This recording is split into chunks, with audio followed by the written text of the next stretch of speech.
Hi everyone, তোমাদের সকলকে স্বাগত আমার এই নতুন ব্লগে। আজকে আমি আলোচনা করব বা রিভিউ করব একটি নতুন বাংলা সিনেমাটা নিয়ে, যেটার নাম হচ্ছে ফুলপিসি এবং এডওয়ার্ড, যেটা এই রিসেন্টলি এই লাস্ট ফ্রাইডেতে রিলিজ করেছে। তো আজকে আমি এই সানডেতে আমি দেখে এলাম, তো কেমন হয়েছে এই তোমাদের সাথে সবাই শেয়ার করবো। তো প্রথমে বলে রাখি যে আমি খুবই দুঃখিত যে অনেকদিন পর আমার এই ভিডিওটা আসছে। আমি রিসেন্টলি আর কি কয়েকদিন ধরে আমি ভিডিও দিতে পারছি না, কারণ তোমরা অবশ্যই জানো বা অনেকেই জানো না, যারা নিয়মিত যারা আমার ভিডিও দেখো তারা বলছি, কারণ আমি অনেকগুলি কাজে আমি ব্যস্ত থাকি, তো সেই মতন অনুযায়ী আমার ভিডিও করা হয়ে ওঠে না ঠিক। তো সেইভাবে ভিডিও করা বা সেইভাবে এডিট করা বা সময় দিতে পারি না। তো যতটুকু আমি সিনেমা দেখি এখন, সঙ্গে সঙ্গে ভিডিও করে সেটা এডিট করে আমি পাবলিশ করার চেষ্টা করি। তো যাই হোক, এসব কথা সাইডে রেখে চলো শুরু করা যাক আজকের এই নতুন ভিডিওটা। তো আমার এই বাংলা মুভি অর্থাৎ ফুলপিসি এবং এডওয়ার্ড মুভিটা আমার খুবই পছন্দ লেগেছে।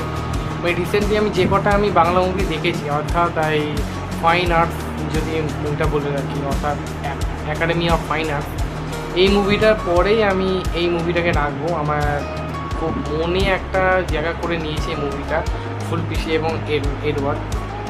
তো এই মুভিতে অনেকেই আছে, রাইমা সেন আছে, সোহিনী আছে, অনেক দিনে পুরনো একজন অ্যাক্ট্রেস আছে, অর্জুন চক্রবর্তী আছে, এবং একজনের কেমিও আছে। সেটা কে সেটা তোমরা যেটা মুভি দেখেছো বা যেটা দেখবে সেটা লাস্টে যেটা জানতে পারবে, সেও একজন খুবই, তারও একজন ছোট্ট কেমিও আছে। তো আমার তারও অ্যাক্টিং তো খুবই ভালো লেগেছে। আর সবচেয়ে যেটা বেশি ভালো লেগেছে সেটা হচ্ছে রজতাবর অ্যাক্টিং। আর তারপরে যেটা আমার ভালো লেগেছে যে সেই বাড়ির যে সার্ভেন্ট যে আছে তারও অ্যাক্টিংটা আমার খুব ভালো লেগেছে। আর যখন যখন রজতাবু এবং সোহিনীর অ্যাক্টিং বা যেখানে যেখানে ফ্রেমে এই দুজনের উপস্থিত হবে, সেই দুটো মানে 4-5টা সিন আছে, মানে তোমরা জাস্ট লুটোপুটি খাবে, মানে এমন হাসিছে রীতিমতন। সেই 4-5টা সিন আমার এত ভালো লেগেছে, আমি তোমাদের কী বলবো, খুব ভালো লেগেছে আমার। রজতাভ এবং আমার সোহিনী, এই দুজনকে তো আমার খুবই ভালো লাগে। তো তার মধ্যে থেকেও এই দুজনের মানে প্রেজেন্স বা এমনভাবে ডায়লগ ডেলিভারি করে, এমনভাবে সুন্দর করে অ্যাক্টিং করে যে কিছু বলার থাকে না। তো গল্পটা আমি অল্প করেই বলি। গল্পটা এমন কিছুই নয়, একজন জমিদার, সেই জমিদার হঠাৎ করে বিয়ে করার সময় সে খুন হয়ে আছে, এবং এই খুন হওয়ার সে তদন্ত করার সময় এবার রজতাভ দত্ত, যে আর কি পুলিশ অফিসারের অভিনয় করছে, তো সে এবার কি সেই রাজার মার্ডার নাকি সে স্বাভাবিকভাবে মারা গেছে, কে খুন করেছে নাকি কারা খুন করেছে, কীভাবে খুন করেছে, এই নিয়েই পুরো সিনেমাটা। এবং তার সাথে আছে ড্রামাটিক থ্রিল এবং অনেক অনেক অনেক হাসি। তো এছাড়া যদি আমি বলি, এছাড়া আমার যেটা ভালো লেগেছে সেটা হচ্ছে সবাইকে, যে কতজন আছে 10 থেকে 12 জন যে কটা ক্যারেক্টার আছে, সবাইকে স্ক্রিন প্রেজেন্সটা সমানভাবে দিয়েছে। কারোর বেশি, কারোর কম, কারোর একদমই নেই, কারোর ডায়লগে কোনো সেভাবে দম নেই, এমন কিছু বলা যাবে না। যে কজন ক্যারেক্টার আছে 10 থেকে 12 জন, প্রত্যেকের ক্যারেক্টারের সমান সমান স্ক্রিন প্রেজেন্স দিয়েছে, সবার গুরুত্ব আছে স্ক্রিনে। এবং লাস্টে যে টুইস্ট দেওয়া আছে সেখানে সবার যে কী বলবো, সেটা যে অনুপস্থিতি, সেটা যে ইম্পর্টেন্স, সেটা আমার সবথেকে বেশি ভালো লাগছে। মানে স্ক্রিপ্টটা ভালো করে লিখেছে, প্লাস যারা অভিনয় করেছে তাদের তো ভালো লেগেছে। আর শিবপ্রসাদ দা এবং নন্দিতাদি যখন এই মুভির যখন ডিরেক্টর যখন হয়েছেন তখন ভালো লাগবে, কারণ আমি এদের দুজনের আগে অনেকগুলি মুভি দেখেছি, কিন্তু রিসেন্ট আমি যে দুটো মুভি কথা দিয়ে বলি, আমার বস আমার খুব একটা ভালো লাগেনি। লাস্ট আমার ভালো লেগেছে সেটা হচ্ছে মুরব্বি, তারপরে খুব একটা আমার ভালো লাগেনি এদের মুভি।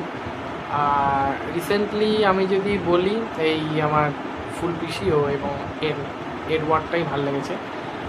আর আর যেটা আমার লাস্টে যেটা কথাটা বলবো, এগুলো তো গেল ভালো কথা।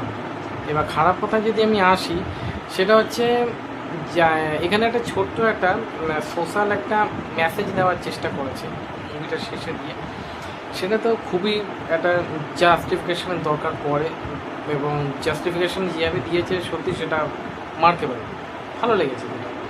কিন্তু যাদের জন্য এই পরিণতিটা হলো বা যাদের জন্যে এই ঘটনাগুলি ঘটলো, সেখানে তাদেরকে ওভারলুক করে গেল লাস্টে মনে হলো, মানে দোষ করেও যেন ছাড়া পেয়ে গেল, আমার এইটাই মনে হলো। আর যখন যখন মানে সাসপেন্স যখন আসছে, মাঝে মাঝে যখন ঘটনাগুলি ঘটছে, বা যখন যখন মনে হচ্ছে না এইবারে একটু হাইপ যখন উঠছে, গল্পটা যখন একটু উপরের দিকে গ্রাফটা উঠছে, হঠাৎ হঠাৎ করে গান ঢুকে পড়ছে। গানগুলি অবশ্যই ভালো, সেটা নো ডাউট, আমার খারাপ লাগে তা নয়। দু তিনটে গান আছে আমার সত্যিই ভালো, শুধু লাস্টের একটা গান আছে সেটা দরকার ছিল না, মানে সেটা দেওয়ার কোনো দরকার ছিল না, তাও কেন দিল সিরিয়াসলি আমি জানি না, সেই একটা খারাপ লেগেছে। আর যাদের জন্য ঘটনাটা ঘটলো তাদের কোনো শাস্তি হলো না, এই জায়গাটা আমার মাইনাস পয়েন্ট লেগেছে। আর যেভাবে মানে গল্পটা শেষ হয়েছে আর কি, সেটা মোটামুটি ঠিকই আছে, বাট যখন গ্রাফটা উঠছে সে একটা মানে উঠেও যেন নেবে আছে, কারণ গানগুলি হঠাৎ হঠাৎ করে দিয়ে দিচ্ছে এবং পেশেন্স বলো বা থ্রিল বলো, সেই একটা ভাইবসটা কমে যাচ্ছে। এটাই ছিল আমার এই মুভির ব্যাপারে review.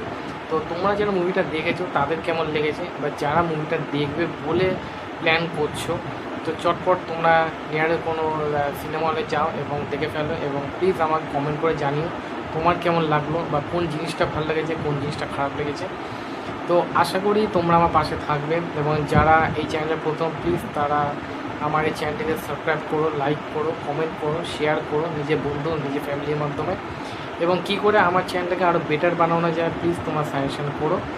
Thank you, good night, sweet dreams, ধন্যবাদ, নমস্কার।